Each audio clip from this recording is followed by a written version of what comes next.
E aí, meus filhos, tudo bem com vocês? Aqui quem fala é o professor Luiz e no vídeo de hoje a gente vai resolver uma questão do Enem PPL do ano de 2014 que fala pra gente o seguinte: as máquinas térmicas foram aprimoradas durante a primeira Revolução Industrial, iniciada na Inglaterra no século XVIII. O trabalho do engenheiro francês Nicolas Léonard Sadi Carnot, que notou a relação entre a eficiência da máquina a vapor e a diferença de temperatura entre o vapor e o ambiente externo, foi fundamental para esse aprimoramento. A solução desenvolvida por Carnot para aumentar a eficiência da máquina a vapor foi: vamos lá, vamos entender como funciona a máquina a vapor.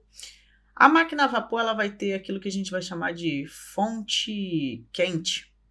Na fonte quente é onde vai ter, por exemplo, uma fornalha, alguma coisa do gênero, e aí a gente vai essa fonte quente ela vai fornecer calor, né, energia para a máquina em si. Essa máquina ela vai operar e parte dessa energia que era calor vai virar trabalho. A outra parte não vai ser aproveitada, vai ser dissipada para o ambiente externo, que a gente vai chamar de fonte fria.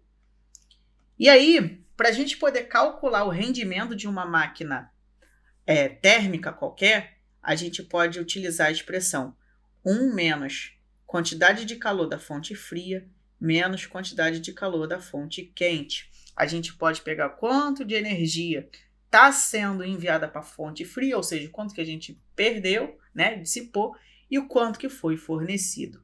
E aí, pega o valor numérico 1, diminui dessa razão, e a gente encontra o rendimento. O rendimento de Carnot, ele percebeu que a razão da quantidade de calor da fonte fria para a quantidade de calor da fonte quente era diretamente proporcional à temperatura dessas fontes. Então, ele percebeu que o rendimento ideal, né, o rendimento de uma máquina ideal, ele poderia ser escrito como 1 menos temperatura da fonte fria sobre temperatura da fonte quente.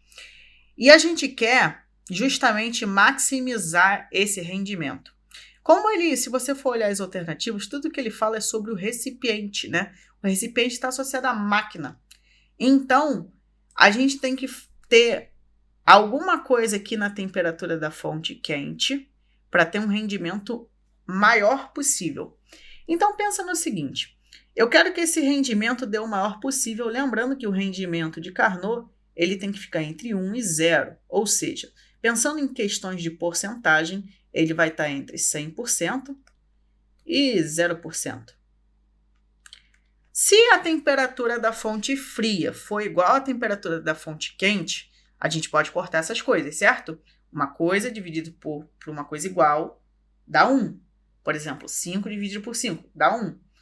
1 menos 1 dá 0. Então, a gente tem a condição que se a temperatura da fonte fria for igual à temperatura da fonte quente, o nosso rendimento vai ser 0. Ou seja, essa máquina é uma porcaria. Fisicamente pensando, toda a energia que a gente tinha, por exemplo, vamos pensar que a gente forneceu 5.000 joules de energia.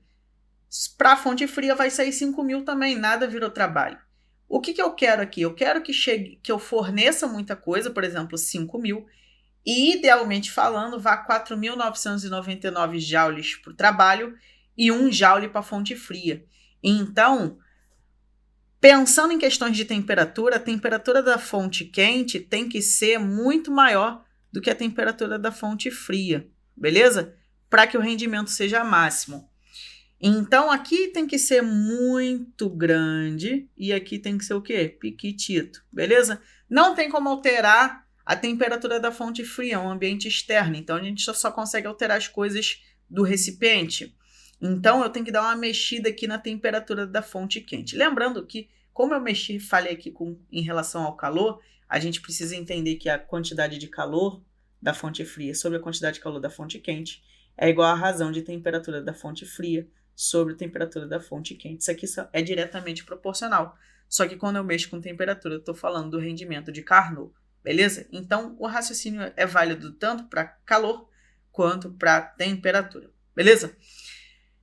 Pensando nesse ponto de vista, Como que eu faço para analisar a temperatura? Pensando numa máquina térmica e pensando em gás ideal, a gente pode analisar a expressão pela equação de Clapeyron, né? PV igual a N vezes R vezes T. E aí, eu quero mexer na temperatura. Eu quero que essa temperatura seja a maior possível. Esse é o objetivo. O que eu tenho que fazer em relação à pressão e ao volume? Vamos lá. A letra A fala reduzir o volume sobre pressão constante. Olha só, se você diminui o valor do volume, você diminui o valor da temperatura. Se você diminui o valor da temperatura, você acaba diminuindo o seu rendimento. Beleza? Então, você quer aumentar a temperatura. A gente vai fazer uma análise e eu quero uma das análises que me permita um aumento de temperatura. Como aqui me deu uma redução de temperatura, a letra A está incorreta. A letra B fala aumentar o volume do recipiente e reduzir a pressão proporcionalmente. Pô, vamos supor, você dobrou a pressão, mas pegou e diminuiu o volume pela metade. Olha que coisa, você não alterou a tua temperatura, né? Você não fez nada. Aumentar o volume e diminuir a pressão proporcionalmente não aumenta, né, o seu rendimento. Então, essa resposta ela não é muito boa, porque ela nem prejudica, nem favorece. Letra C, reduzir o volume do recipiente e a pressão proporcionalmente. Isso aqui piorou, né? Você está reduzindo a pressão e reduzindo o volume, né? Pensando nessa situação, se você reduz a pressão e reduz o volume, essa temperatura ela cai muito mais do que ela deveria. Então, esse aqui é um caso bem ruim. Essa é uma opção que você não poderia marcar mesmo. Letra D, reduzir a pressão de dentro do recipiente e manter o seu volume. Pô, é um caso parecido com o da letra A, né?